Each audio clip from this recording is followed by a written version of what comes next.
My name is Fred Hearns, and I'm here with folk who have memories of the historic Belmont Heights community in East Tampa.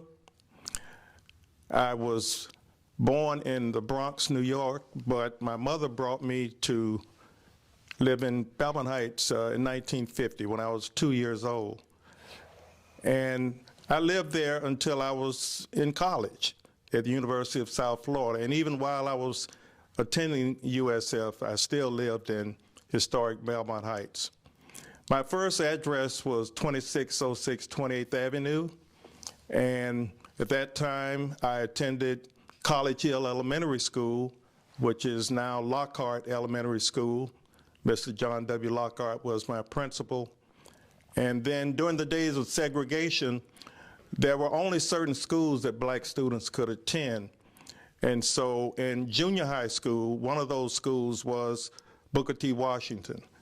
All black students, all black teachers, all black administrators, principal, everyone there. The same thing at College Hill Elementary School.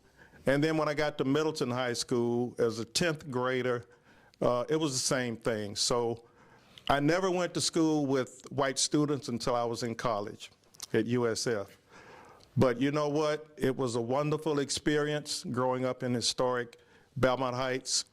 We really didn't know how good we had it. I didn't, at least, until later on, and I really appreciated it because everything I needed, I had right there in my neighborhood.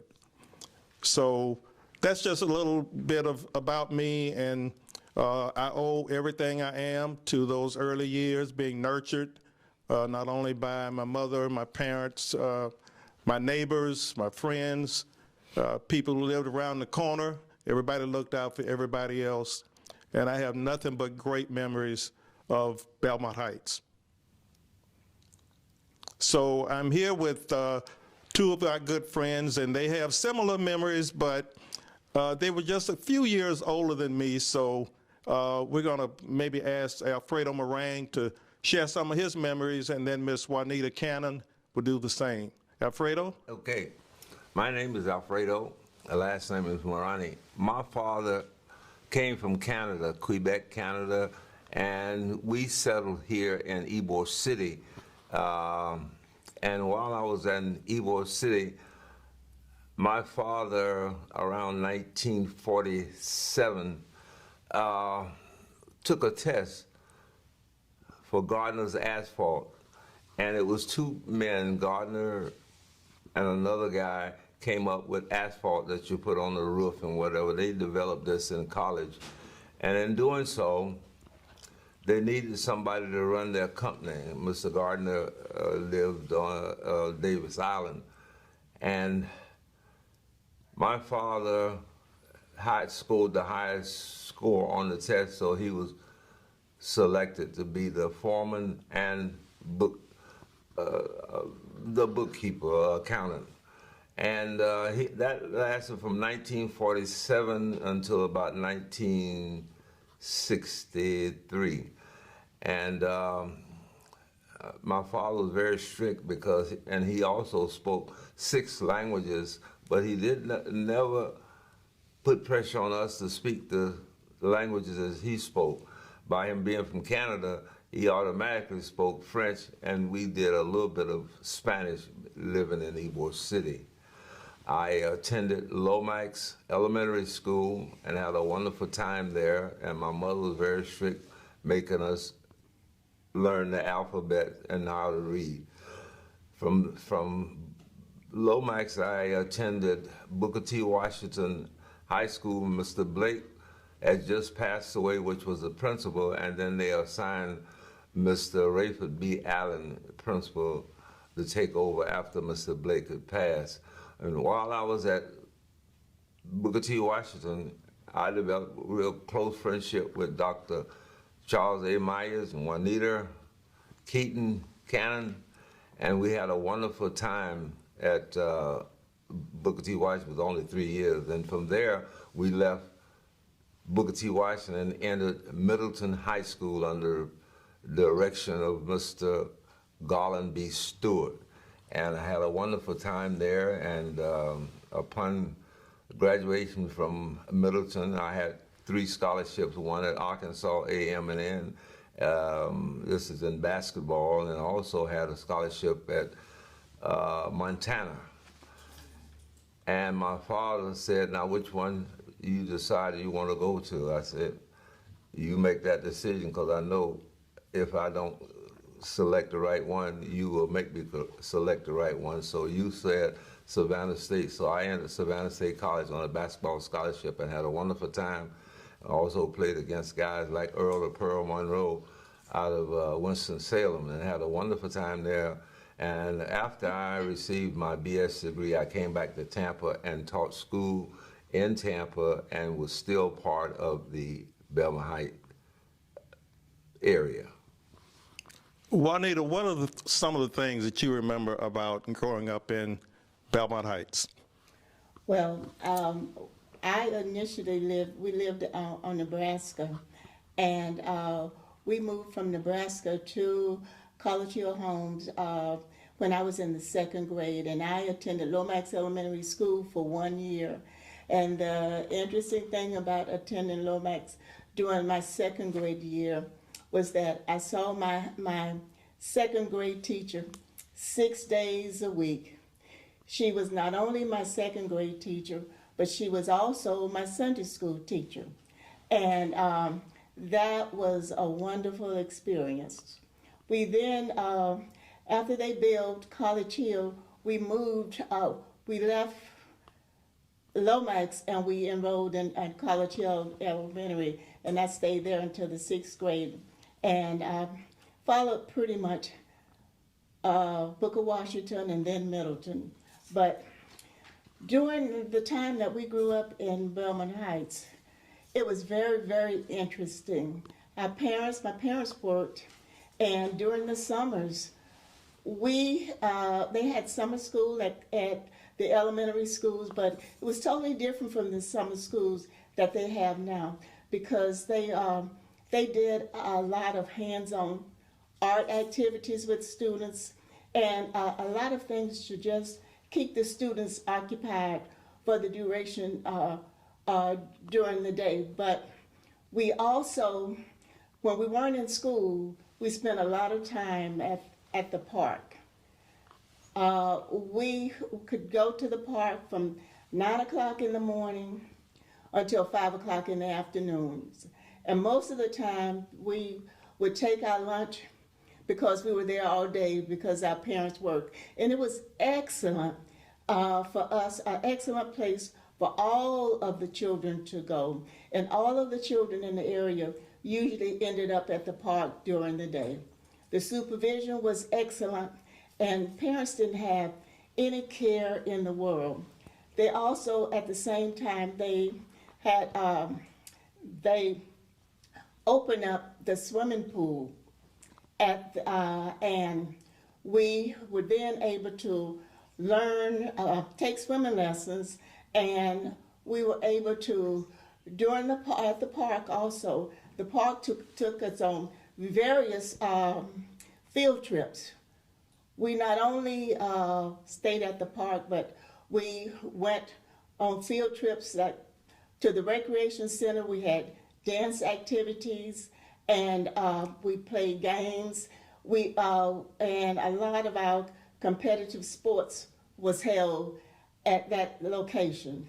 So growing up in Belmont Heights offered a wealth of experience for all of the children, and we also felt very warm, because she said it takes a village. We're raised in the village, and we could not do anything without being under the watchful care of everybody. And at that time, you didn't get away with anything, because somebody saw you, and if you were misbehaving, by the time you got home, your parents knew.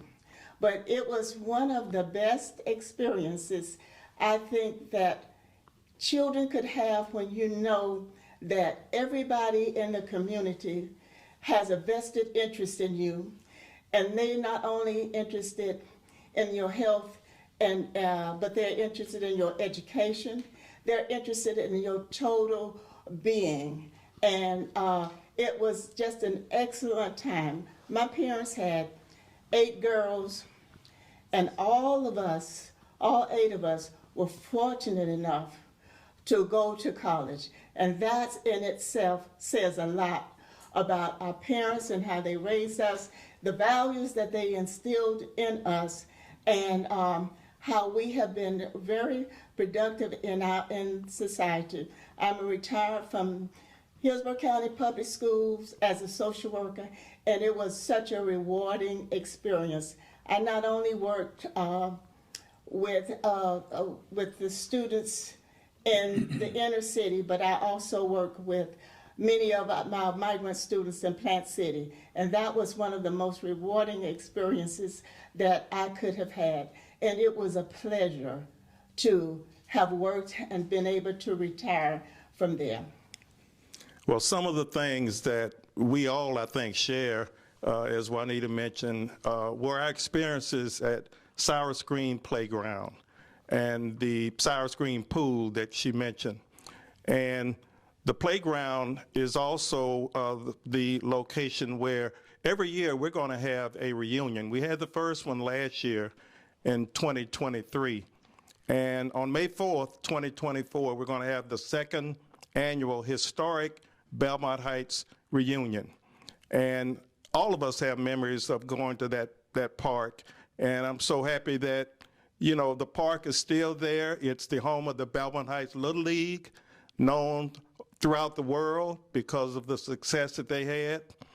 And just a couple of things I want to mention, and then we'll go back to Alfredo, that I remember. Of course, Christmas time was always very special at College Hill. And whether you lived in College Hill homes or not, Ponce de Leon, that's where you went at Christmas because everybody got skates.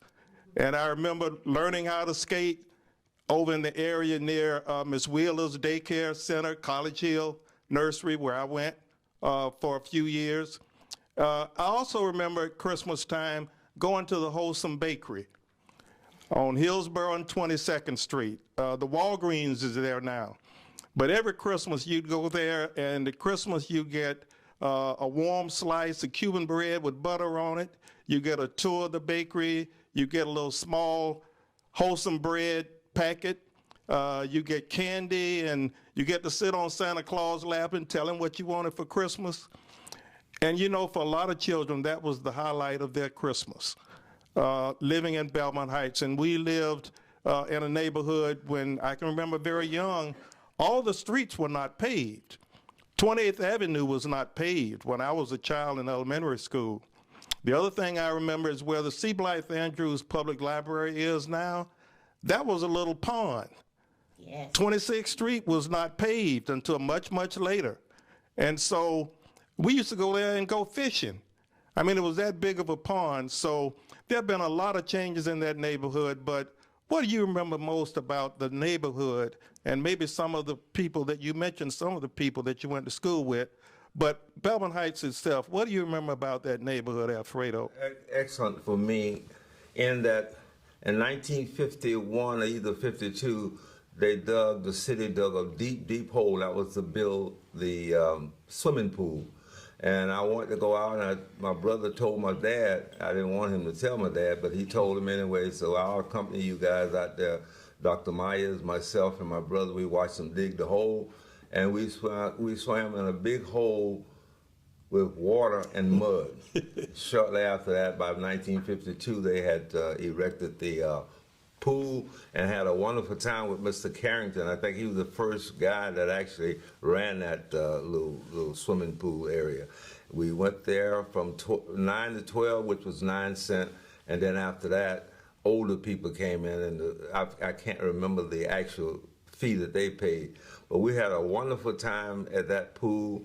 And C. Blythe Andrews, the one that owned the paper, he pretty much sponsored a lot of the Belmont Heights Little Leagues and buying them uniforms and necessary equipment to participate in athletics. But I enjoyed Booker T, that swimming pool, as well as the basketball facilities they had, the courts, because it had a lot to do with my developing and going off to college.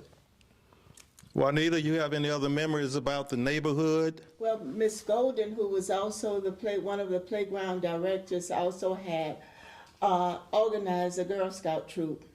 And most of us in our area was a member of the Girl Scouts troop.